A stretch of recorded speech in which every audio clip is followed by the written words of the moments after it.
के मुख से कोई भी आवाज नहीं निकलनी चाहिए। भाई साहब, सबसे पहले मैं चरणों में राम राम करता हूं। यहाँ पे जो क्रांतिकारी जिनसे हमने लड़ना सीखा, जो हमारे योद्धा है आपके राकेश टिकैत जी, गुरुनाम चढ़ूरी जी, मेरे अनिल जी, राकेश कोच जी, सुरेश कोच जी, माफी चाहूंगा, सत्तापाल मलिक जी और मेरी माता शक्तियां, मेरी जितनी बहनें, ये सब आज की योद्धा है। एक बार जोरदार ताली बता दी तो इनके लिए बता दी। अब बात आती है हिंदुस्तान का, जब हम सब एक थे, आजादी के बाद हम हिंदू मुसलमान कैसे हो गए? हमारे को सर्टिफिकेट कौन बच रहा है? वो संघ जिसने अंग्रेजों की खाकी चड्डी पहननी शुरू की, खाकी चड्डी पहनकर वो संघ हमारे को सर्टिफिकेट दे रहा कि तू हिंदुस्तानी है, तू हिंदू है, तू मुसलमान है। मैं एक बात करता हूं, अगर किसी के पास हो इस महफिल के अंदर, अगर संघ के अंदर किसी ने कोई कुर्बानी दी हो, संघ वाले किसी आदमी ने आजादी के लिए कहीं खून पाया हो, उसका नाम मुझे बताना पड़े, ऑफिस में फोटो लगवाऊंगा। एक आदमी ढूंढ के बता देना। संघ तो वो बड़ा नंग है जिसने हमारे को अलग कर दिया। अब बात आती है मेवात और मेवातियों की। मेवाती लोग मेरे कौन है? सबसे पहले हिंदुस्तान की जो गिनती हुई जनसंख्या की 1971 और 72 में, उस टाइम आप लोगों की गिनती करी गई हिंदुओं में। 1901 में दोबारा से गिनती हुई, आप लोगों को अंग्रेजों ने बोल दिया भैया आप हिंदू नहीं हो, आप तो मुसलमान हो। इनकी गिनती कर दी मुसलमानों में। फिर 1926 के दौरान, 25 और 26 के दौरान इन पर ठप्पा लगा दिया कि आप सब मोमडन हैं। भाई साहब मैं बता दूंगा, बच्चों बैठो, नीचे बैठो, शांति बना लो यार, कमाल कर अपने आदमी प्रोग्राम बजा दोगे। हाथ जोड़कर उनकी आवाज नहीं आनी चाहिए।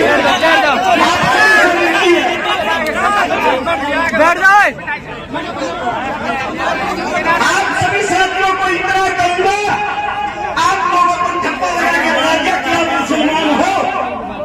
1947 में जब हम आजाद हुए, आजाद के बाद एक मिनट, सॉरी, हमारे बीच में एक दूसरों को टूल किट के रूप में इस्तेमाल करते हैं। यहाँ मेवात में एक बड़े भाई, वैसे तो मैं भी आपके बीच में गुजरी था, पर दूसरों की तरफ से प्यार मोहब्बत का पैगाम लेकर उत्तर प्रदेश से समाजवादी पार्टी के विधायक चौधरी अतुल प्रधान जी हमारे बीच में माफी चाहता हूँ।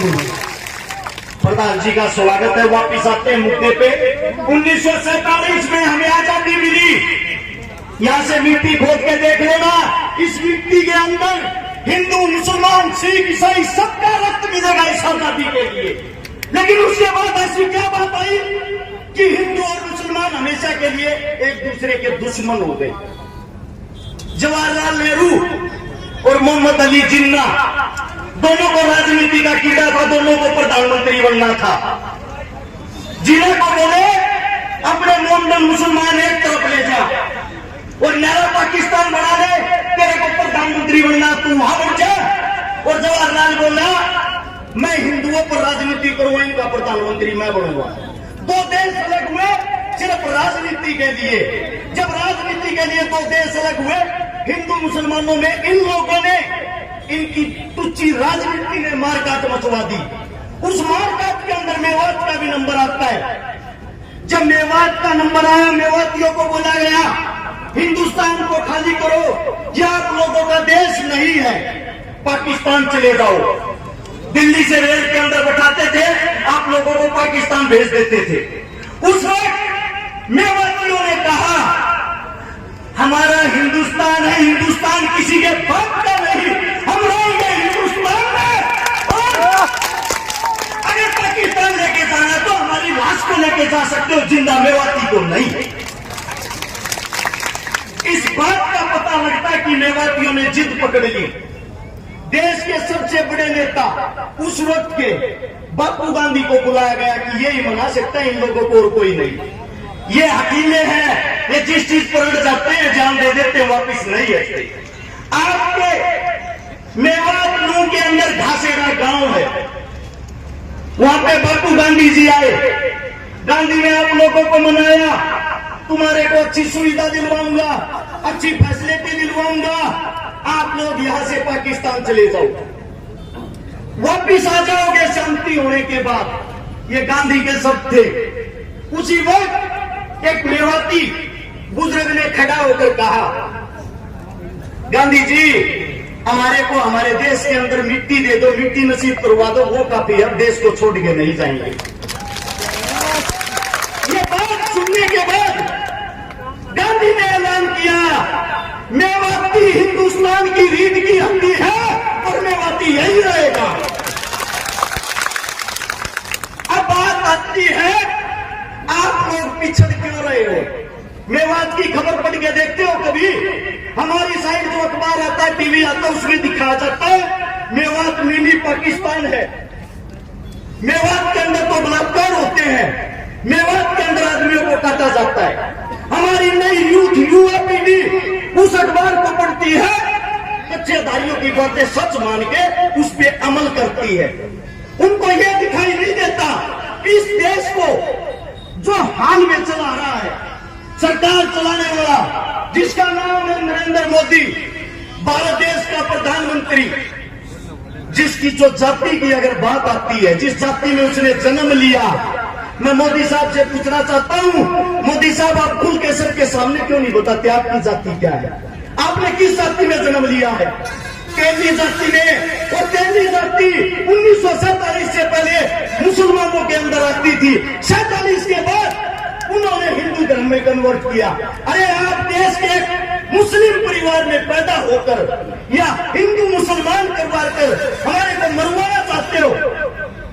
अब बात आती है कमी की। कमी कहाँ है सिस्टम में? कमी है आप लोगों के अंदर, कमी है हमारे अंदर। वो कमी क्या है? भगत सिंह, राजगुरु, सुखदेव लाहौर जेल के अंदर जब फांसी तोड़े जा रहे थे, उसके बाहर, जेल के बाहर लाखों आदमियों की भीड़ थी। सब उनको क्रांतिकारी मानते थे, सब उनको देशभक्त मानते थे।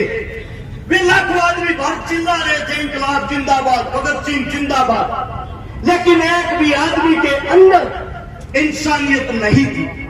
वहां जितने बाहर खड़े थे, हिंदू, मुस्लिम, सिख, ईसाई खड़े थे, हिंदुस्तानी कोई नहीं खड़ा था। अगर वहां हिंदुस्तानी खड़ा होता, उन सब की ताकत एक होती, वे लाखों आदमी उस जेल की एक एक ईंट उखाड़ते, जेल का नामो निशान नहीं मिलता, और आज भगत सिंह, राजगुरु, सुखदेव तुम्हारे बीच जिंदा होते। वही हालात आज है आप लोगों के लिए। जब हम बोलते हैं, बोलने से पहले तो हर्ष शिकारा सबका, बोलने के बाद बात आती है तो जात जाति से है, और जात हिंदू थे ही नहीं। कमाल है भाई, हमने हिंदुस्तान के लिए जन्म लिया, हिंदुस्तान के अंदर जन्म लिया है। हमारे बुजुर्ग हमारे सामने बैठे, हमारे काका ताऊ, ये रोज रोड़ा पर जब लठ खावे हैं, इनको बोलते हैं ये तो देशद्रोही है। मैं पूछना चाहता हूं, जब बॉर्डर पर कोई बेटा, कोई बच्चा शहीद होता है, आप लोगों ने उसकी जाति क्यों नहीं दिखाते? आज तक क्या किसी गुजराती बाबू ने सरहद के ऊपर लड़ाई लड़ी है? आज तक क्या किसी गुजराती बाबू ने हिंदुस्तान के लिए शहीदी दी है? अरे लड़े हम, मरे हम, देश को चलाए हम, और देश के राजा वो। आप लोगों के अंदर कमी ये है, आप अपने आप को नहीं पहचानते, आप अपनी ताकत को नहीं पहचानते, आप अपने बच्चों को आगे नहीं बढ़ने देते। ये कमी आप लोगों में। जब आपका बच्चा रोड पे मरता है, दो अन्य के टुस भैये आपके बच्चे को हिंदू मुसलमान बना के मार देते हैं, आप उस राजनीति में फंस जाते हो। आप लोगों के अंदर ताकत नहीं है क्या? आप अपने खून को भूल गए क्या? या धमकियों से डरने वाले हो? अगर धमकियों की बात करो, मेरी औरत जब मैं घर से निकलता हूं, ये कहती है पता नहीं वापिस आएगा या नहीं। मेरी औरत जिसके साथ मेरी शादी हो रही है, उसके पेट में दूसरा बच्चा है, मेरे को यह भी यकीन नहीं है मैं उसका मुंह देख पाऊंगा या नहीं। जिस दिन से नूह मेवात के ऊपर मैं बोला, मैंने शुरुआत की, ऐसी ऐसी धमकियां ऐसे ऐसे आदमियों की, सुबह मार देंगे, शाम मार देंगे, फिर भी मैं एक बात कहता हूं इस सरकार को, समय तुम्हारा राज, तुम्हारा हिम्मत है तो मार लेना। अगर मेरा बुजुर्ग जाग गए, इनका समय आ गया, इन लोगों ने हमारे को ताकत दे दी, हम भागने का मौका नहीं देंगे। फैसला आप लोगों ने करना है। अरे इस देश का राजा किसान होता है, किसान। इस देश को संभालने वाला किसान का बेटा जवान होता है। और आप लोग अपनी ताकत भूलकर हिंदू मुस्लिम जात ब्राह्मण में फंसकर उन लोगों के बहकावे में आए हुए हो। चारों तरफ से धरती नाप लेना।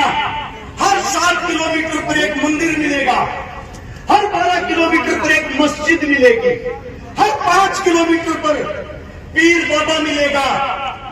मैं आप सभी साथियों से एक बात पूछना चाहता हूं, सच बताना, दिल से बताना, क्या एक हिंदुस्तान का राजा शिक्षा, स्वास्थ्य, रोजगार, पढ़ाई लिखाई की बातें करता है? जरूरत ही नहीं, क्योंकि उनको मजा आ गया है। हिंदू मुस्लिम उनकी खुराक हो गई है। आप लोगों को लगाओ, कुर्सी पाओ और फिर आप लोग भाड़ में जाओ। अरे आप लोग कब जागोगे? मैं आप लोगों से सिर्फ एक बात कहना चाहता हूं, अगर आप लोग इस मेवात की पंचायत को बिना किसी निरीक्षण के वापस अपने घर चले जाते हो, आपके बेटे, आपके उन बच्चों की उम्मीदें टूट जाएंगी जो आज हमको धमकियां देते हैं। उनकी धमकियां सच हो जाएंगी। और आप लोगों में एक कमी है, जब आप लोगों की कोई लड़ाई लड़ता है, उस वक्त तो आप टांग खींचते हो।